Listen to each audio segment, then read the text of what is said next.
किसी गांव में एक जमाल नाम का लड़का रहा करता था जो लकड़ियां काट कर अपनी गुजर बसर करता था। वो बहुत गरीब था, बस 2 वक्त की रोटी कमा लेता था और अल्लाह का शुक्र अदा करता था। जमाल अक्सर दूसरे लोगों को देखकर अल्लाह से दुआ करता, या अल्लाह, काश मेरे पास भी ये सब होता तो मुझे कभी मुश्किलात ना होती। अचानक उसके दिल में ख्याल आता है कि ये तो मैं नाशुक्री कर रहा हूँ। फिर वो अल्लाह से माफ़ी मांगता है और अल्लाह का शुक्र अदा करता है। दिन इसी तरह गुजर जाते हैं। जमाल सुबह शाम अपने काम में मगन होता है। एक सुबह वो दरिया के किनारे जाता है तो वहाँ देखता है कि हिरन का पाँव झाड़ी में फंस गया है। जमाल फौरन से जाकर उसका पाँव आज़ाद करा देता है। जैसे ही जमाल इस हिरन को आज़ाद कराता है, उस हिरन की शक्ल एक इंसान में बदल जाती है। कौन हो तुम और एक हिरन से इंसान कैसे बन गए? मेरा नाम तावान है और मैं एक जिन हूँ। क्या तुम एक जिन हो? फिक्र नहीं करो, मैं तुम्हें कुछ नहीं कहूँगा। तुमने मेरी मदद की है, बोलो क्या चाहते हो। मेरी हालत बहुत ख़राब है। मैं चाहता हूँ कि मैं भी दूसरों की तरह अच्छा खाऊं।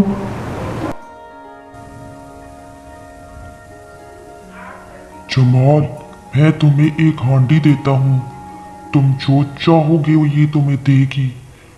लेकिन मेरी एक बात याद रखना, जब तुम इससे अपनी चीज ले लो तो इसको हुक्म देना, हांडी रुक जाओ, फिर ये रुक जाएगी।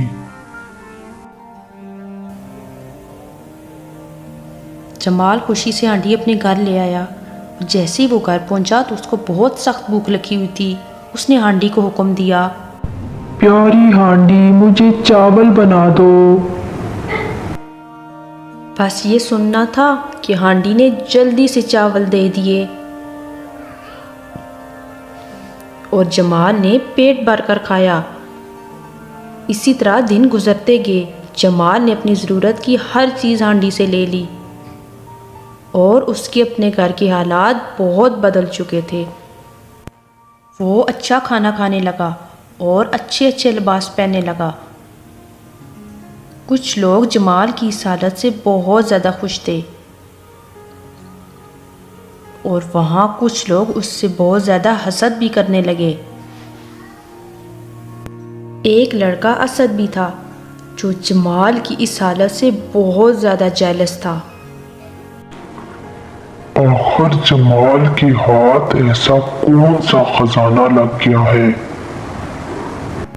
वो सोचता है कि जाकर रहीम चौधरी को ये बात बताएगा। रहीम चौधरी गांव का सरपंच था और लोग उसके पास अपने मसले लेकर आते थे। असद कहता है, जनाब, आप देख रहे हैं जमाल के कारनामे। हाँ, मैंने गांव वालों से सुना है कि जमाल बहुत ज़्यादा खुश रहने लगा है और दुनिया की हर चीज़ उसके पास मौजूद है। जनाब, मुझे तो दाल में कुछ काला लग रहा है, लगता है बड़ा हाथ मारा है। अच्छा, एक काम करते हैं, तुम उस पर नज़र रखो और फिर मुझे आकर बताना। ठीक है जनाब। असद जमाल पर नज़र रखना शुरू कर देता है।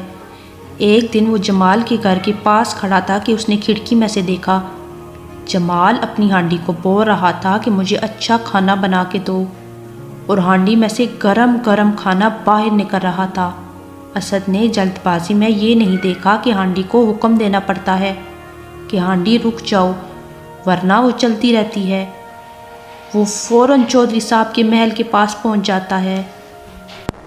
जनाब, जमाल के पास एक जादुई हांडी है जिसमें हर चीज बन जाती है। चौधरी साहब कहने लगे, ये तुम क्या कह रहे हो असद? मैं सच कह रहा हूँ। अगर आपको मेरी बात पर यकीन नहीं है तो चलकर खुद देख लें।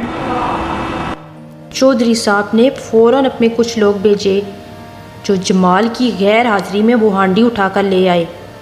उन्होंने हुक्म दिया, हांडी सोना तैयार करो। अब देखते ही देखते सोना निकलना शुरू हो गया। सब बहुत खुश हुए।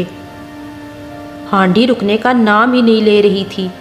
देखते ही देखते सोना पूरी हवेली में भर गया। चौधरी साहब ने बोला, जाओ और जल्दी से जमाल को लेकर आओ। उधर जमाल अपने घर में हांडी ना देखकर परेशान हो गया। इतने में असद और कुछ लोग जमाल को बुलाकर हवेली ले गए। चौधरी साहब कहने लगे, जमाल इसको रोको।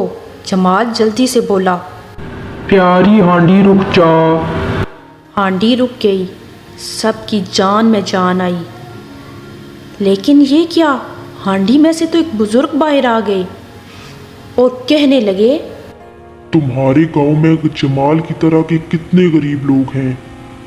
तुम्हें उनकी मदद करने की बजाय उनसे उनका रिस्क छीन रहे हो। ये सुनकर रहीम चौधरी की आंखों में आंसू आ गए। वो अपनी हरकत पर बहुत शर्मिंदा थे। उन्होंने सबसे माफ़ी भी मांगी और ये हांडी गांव के गरीब लोगों के लिए वक्फ कर दी गई। गांव में जो भी भूखा होता तो हांडी से मज़े मज़े के खाने बनवा कर खाता। इसी तरह जमाल की बदौलत सारे गांव वालों का भला हो गया। बच्चों, इससे सबक मिलता है कि हमें भी सबकी ज़रूरियात का ख्याल रखना चाहिए।